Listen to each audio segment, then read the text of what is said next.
Ugh, forget it. Let's go to an intermission. Intermission time.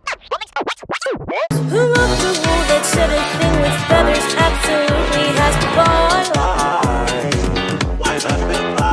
Some creatures have two wings that flap, but you won't find them up there in the sky. I tried. And I'm up there in the sky. Gravity they don't defy, they'll never soar, won't even try.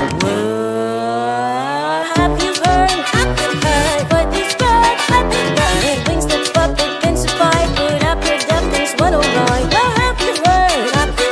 Flightless bird, white kings sit there on the ground to see them don't look up, look down. Ostrich, kiwi, penguin, email, and all can't fly, little blues food. Penguins will reach are frozen for flying, they've not been chosen. Ostriches are fast as lightning, and they fly from us to Frank. See the Indie from Australia and the Great. What are we doing right now? We're intermissioning.